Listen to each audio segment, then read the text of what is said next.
What's up, y'all? We got a special edition of the Last Word podcast sponsored by The Connect, a young professional organization geared towards emerging and retaining millennials in the state of Delaware. Breeze, how you feeling? I'm feeling good, bro. I'm blessed to be here. Yes.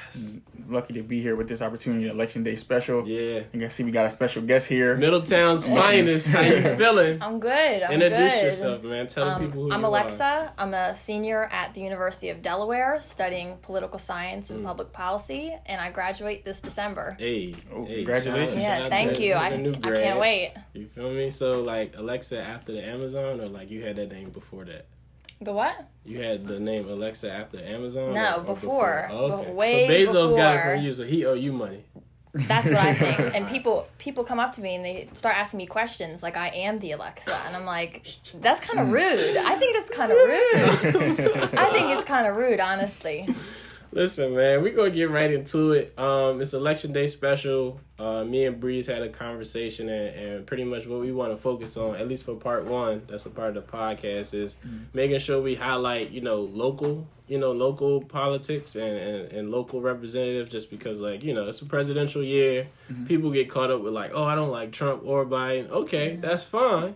But you still got local people, you know what I'm saying, that affect what you do on a daily basis here. Right. And these races are a lot closer. I've seen races where they lost by 62 votes. So it matters, you know what I'm saying? I wanted to bring on Alexa because Alexa is also involved with UD College Democrats. Okay. And I pretty much, the first question I want to ask you is, what made you get involved in politics so young? What was it? Well, first, I didn't even want to get involved in politics this young. Okay. Why was that? Because I thought that's not what we were supposed to do. I thought the norm, and I know a lot of us are trying to break out of those norms, I thought the standard was, go to law school, be a lawyer. That's what I originally wanted to do. And then get involved in politics at 50. I thought that's what I was supposed to do. That was the traditional path. But then freshman year, I met a very wonderful woman, Sarah Fulton, who was involved Shout out to Sarah. Tons of campaigns. This was early 2018. I was at the end of my freshman year, and she said, no, you can get involved now. And I was like, is that allowed? And she was like, yes, we need more young people. And I had no clue. And ever since then, I got involved in UD College Democrats. I got involved in my first local campaign, and it's been, history ever since. So I enjoy it. And now I want to get involved in politics as a career now. Wow. Because I know that I can. Before, a lot of people don't know that you can and that you should. They think that they should just stay out of it and let the older people handle it. And it's and that's so crazy hearing that, right? Because it's if I let the older people handle it, and these political decisions affect the policies that impact me on a daily basis, that don't make no sense. Your voice won't be heard. That makes no sense. And it's just it brings me back to Delaware and how Delaware is this hotbed for retirees. You feel me? And it's just we gotta change that, bro. Because I'm not trying to live with what Newark just put in a new restriction because of COVID. You can't have no more than 10 people, a gathering of 10 people or more indoors. In Newark. You feel me? That's wild because it's and then granted, at the end of the day, you're still black in America. Those lines could be extremely blurred when it comes to us. You feel me? And it's just well, what if I got 12 people as a family gathering?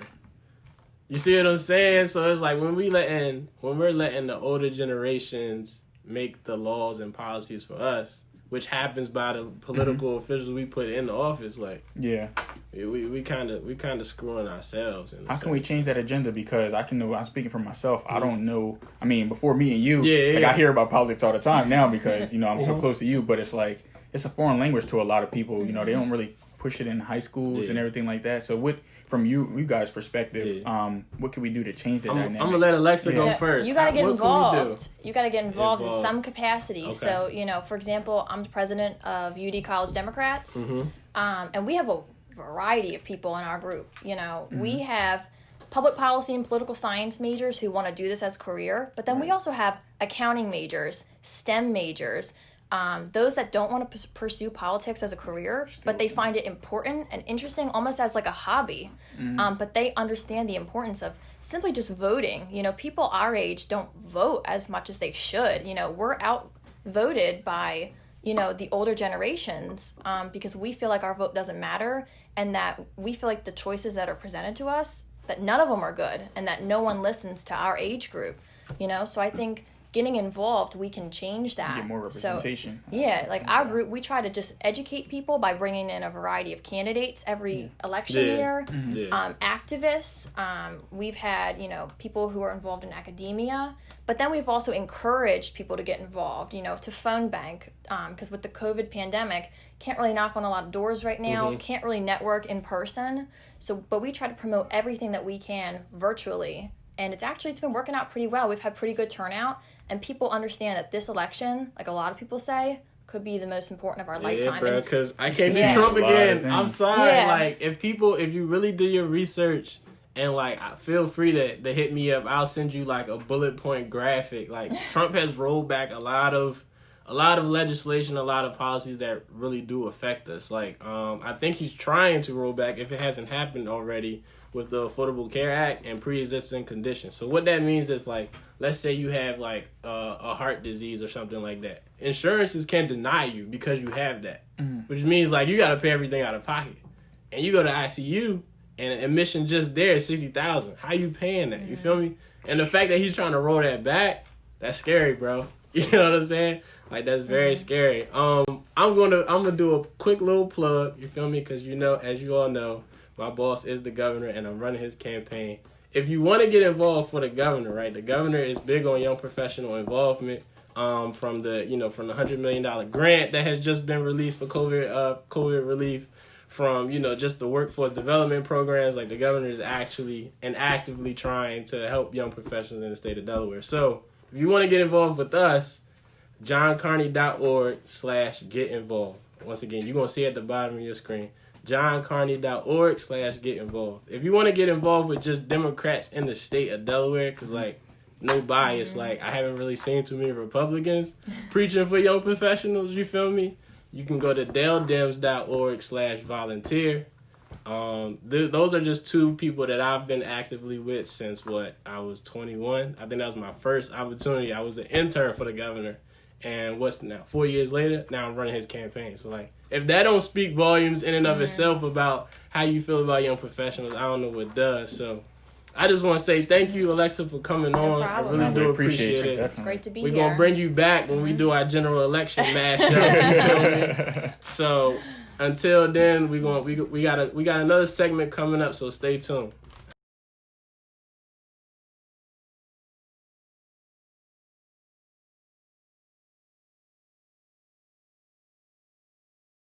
What's up, y'all? We back. This is part 2 of the special episode of the Election Day special, sponsored by the Connect. We got 2 of my mentors here. One of Bree's basketball coach. This is a whole family reunion on the show. We have Mr. Eugene Young and Mr. Saran Cade. I'm going to let y'all introduce yourselves just so the listeners know who you are. Sure. And we'll get right into it. So, Eugene Young, CEO of the Metropolitan Wilmington Urban League, co-founder of Network Delaware. I leave it right about there. Saran Cade, Secretary of Labor of the State of Delaware. Quick, straight to the point. Yeah. Appreciate y'all. Yo, listen. So what we wanted to do, me and Breeze had a conversation, and given the fact that the presidential election during presidential years usually takes over, and young people, if you don't like both candidates, you usually just say F it, and just drop back in general. And I wanted to bring you all on. Y'all are people that I look up to. Y'all are people that have been involved in local, state, federal politics. And I just wanted to make sure we put an emphasis on how local politics affects our generation on a day-to-day basis. And your votes really matter. It's been races that have been lost by 62 votes. You know what I'm saying? So I wanted to make sure we put an emphasis on it. I wanted to make sure people understood that young professionals need to be heard. And I want us to also understand the leverage that we have. So I'm going to get right into it. And I want to ask you both, how do you define civic engagement? You want to go? You want me to? Okay. All right. So I'm going to answer the first part of your question, just saying one of the things that we have to recognize is that millennials, just people in general, how I think people don't understand how much the government has an impact on your day in, day out lives. All of us here have children. All of us here have families. And our state so even if you don't like at the presidential side, there may be people that may not like the presidential race. Like, who is your state your state rep is important because they impact the education and the education that your child may or may not receive. Who's your state senator? Who's your councilman? That goes to everything from your roads, literally like your sidewalks, to the education that your child receives, to the criminal justice system that some of you or some of your I'm not going to speak for others, but some of my family members have run into, right? Mm-hmm. So it impacts everything. So I tell people all the time, your governor, your state legislature, your council people have more to do with your day in, day out lives than the president probably will ever have. And I think it's important to take advantage of that moment. That's why it's important to be involved and engaged in knowing who your electeds are, contacting them, reaching out to them, being an engaged citizenry, where people can feel, your legislators know that you have a voice, you have things that you want to bring to the table, or ideas. And I'll close by saying this, elections are, people don't believe it. I truly believe that your election and who you vote for should be a very transactional process. So you go to them saying, this is what I want as a constituent, and as they campaign around, they say, well, this is what I plan to do for you as an elected official. And it's an exchange, it's a transaction. Mm-hmm. And we have to keep that idea of being a transaction, because if not, then people can, just like you can be taken advantage of if you go to the store and you give a guy money and he just keeps your money, you walk away with nothing. It's the same situation that can occur that's a good breakdown within the government perspective. So I'll kind of leave it at that. Talk to me, Saran. How do you define civic engagement? Civic engagement is getting involved in your community and exercising your rights as a citizen of a society. To Eugene's point, voting locally has always been something that has been an issue that, I've had the pleasure of focusing on. My mom was a teacher for 30 plus years. And was involved in the community, and decisions that are made based on local elected politics, as Eugene said, have far much of a greater impact on you than what's happening on CNN or what's happening on Fox News. It's just it occupies your mind more, the things that are happening nationally, but the things that you see every day, how the property next door to you is zoned, what the tax policies for local schooling and education are in your local neighborhood or your local school district. Fire code policies that impact every business owner, from the building that we're sitting in to the building that you may want to purchase to start your business. All of those things are done by people, or all those decisions are made by people that no one, and a lot of people can't even name. Wow. And because of the fact that it's not something that's sexy, it's not on television, people don't really pay much attention to it. But then they complain because their local community hasn't changed because of who was in the White House. Well, the person in the White House is not going to change your local community. And so when you see those memes where it's like, this is what it looked like under President Obama, this is what it looks like under Donald Trump. President Obama and Donald Trump ain't got nothing to do with zoning policy. They have nothing to do with local, economic development. They have nothing to do with whether or not the streets that you have or your local water systems are designed in a way that is going to, promote economic growth. So until we start recognizing through civic engagement and also through civic education, the how the system actually works, we will never be able to control it. How do you control something that you don't know how it works? Yeah. It's impossible. Life isn't like driving a car. You can drive a car and have no idea how a car works under the hood. Yeah. But you have to have an understanding of how the world around you works if you're going to have any opportunity to be successful in it. Absolutely. I think that's very important, and you both touched on the importance of the local representation. For someone like me, I'm not in the political realm. Through CJ, I learned just from him talking about his, different conversations and everything like that.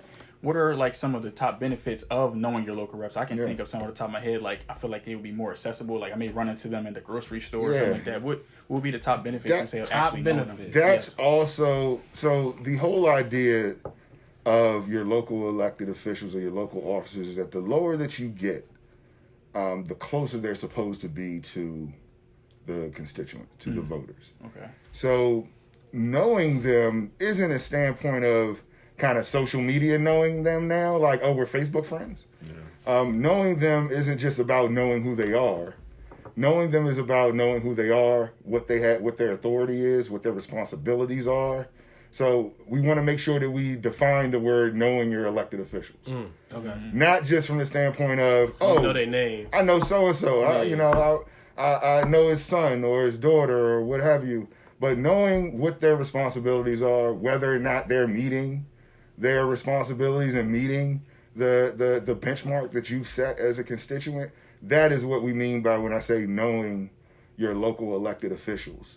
And so that goes back to the space of civic education, knowing what the system, how the system operates so that you can have an opportunity to participate and change it. Okay. I like that.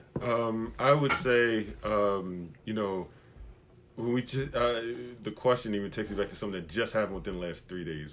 I came into the house and our local representative sent a mail from a mail piece, not a candidate form, but something from his actual office, saying, just want to let you all know in the neighborhood that we have been able to make DelDOT or make sure that DelDOT is paving this road within the next year. That's a big thing. That is like, that's a big thing. People don't know that. Because people are like, that is a huge issue for a lot of people. Like there's been issues around this specific road. And so him being able to say that is saying that I've heard the needs of this community, and I'm going to make sure that I'm doing something about it, make sure I'm advocating for you. And so I think that's like a part of it, but it's also like the part of the constituent side of what you can ask from your local elected official, but also it's important that we make sure that they touch on the policy side. What are your values? What do I value in regards to the education of my family, as I said before? What do I value in regards to economic and small business within the community? And so you should be able to call them and say, look, there's bills that are coming up in the legislature. This is where I stand when it comes to economic development. I want to make sure that your votes reflect me as a constituent. And so I think that's where it has to be. We need people to press because, and I'll close with this, it doesn't take that many people to call to make a message, right? Because especially in Delaware. Especially in Delaware. We're a small state. We have less than 1 million people.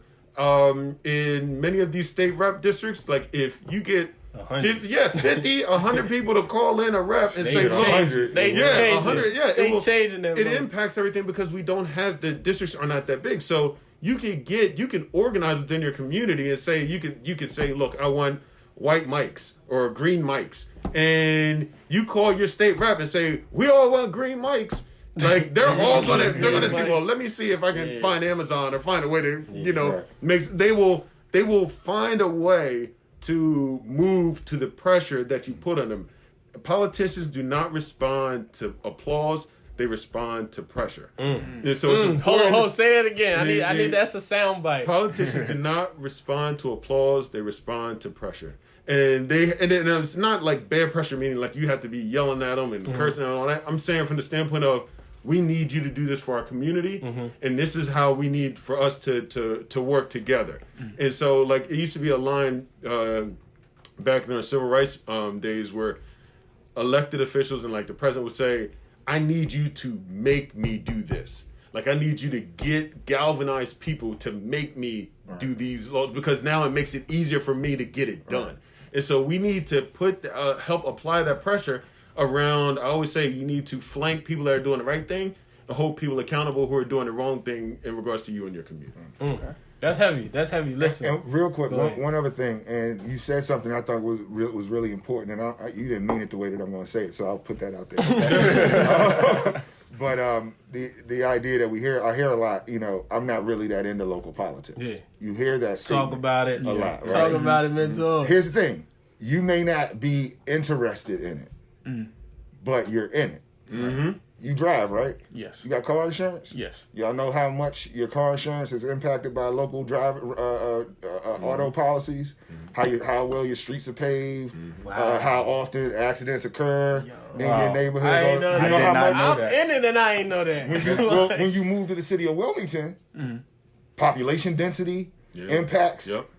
Your insurance prices. So once we start talking about things like how we grow the city in a way that doesn't increase density, may spread it out, whether we talk about annexing other communities, all these things have an impact on your car insurance that you pay every day. When I moved from Newark to Wilmington, guess what happened to my car insurance? Went up. Went up. Anybody ask why? It's because of the impact of population density, local politics, the whole nine. Everybody here pays taxes. You may not see it when you pay your mortgage. You might not even see it when you may say I rent. It's not in my rent, but it's in the cost of the landlord, and that trickles down to your rent. Yeah. And so you in it, you just oblivious to it. Ignorant to it. You in it. Yeah. You not interested in it. Bites. But every day you pay bills. Right. Every day that you engage, once you walk out your door, you're in it. The only way you're not in it is if you dug a hole somewhere and went and stayed like a hermit, and that's where you stayed forever. But even then, I'm sure there's some local policy about, piping, Poking the holes. sewer lines Yeah. that are determined in the county is going to have an impact on you in that hole, under the ground. So you in it no matter what. Okay. It's just a question of whether or not you choose to analyze, research, and understand what you're in. Yeah. They said it was a thing where it was, two fish in a bowl. Someone took, another pot, dumped another fish inside the bowl with the other two fish. One fish goes swimming by the other two who had already been in the bowl and says, the water's great. Feels great. The other two fish look at each other and like, what the hell is water? Because you are in an environment where you are oblivious as to what is around you, of what is going on, because you in it so much. And I think that's what people have right now. They're able to operate in an environment where things are moving, and they don't even take time to understand how it's moving, why it's moving, how it's all working together, so that they can then have the power to change it. And so everybody runs around and they get upset because of the way things are. And that's when you see people sending their U.S. senators statements about their road. What's going on in their road. It's like they don't control that. Or complaining to mayors about education. Yeah, complaining to mayors about education. It's the same. You're 100% right. Y'all listen. Y'all putting me on. Like, I work for elected officials and y'all putting me on. Listen, I'm going to make y'all make the commitment right now. We bringing y'all back before the general election happens. Let's do it. This is a lot of gems. Thank y'all. Thank y'all. Can I say something real quick? Real quick? Sir, I know you got to cut. I just quick. want to say, look, I think it's important for more of us to tune into this. I can tell you this, I'm thankful to be here with a group of people that I care for, know, love, and respect. But I love to see that there's two young brothers who are doing this. That are doing an amazing job. I've known one since he was 12. And the other over the last few years and was part of the first James H. Gilliam Fellowship Program, the first cohort. So I think we need to make sure that more young professionals are able to see that there are people out here to support you. We want to encourage you to do more, push yourself, and we want to be of a resource as much as we can to help you along the way. And the consummate young professional, Chris Fullman, whose establishment Absolutely. Yes, sir. Yes, sir. Yes, sir. You can do everything here from batting cage to lift to he started balancing Yeah, the he started balancing the studio, podcast. You can do everything. It's called the one-stop shop. Yes, sir. Yeah, absolutely. So, y'all as we tuning said in. earlier, Chris's Thank y'all, nickname is man. I Can Do That. Thank y'all. We bringing y'all back, man. Absolutely. Thank y'all. Absolutely. Very thankful.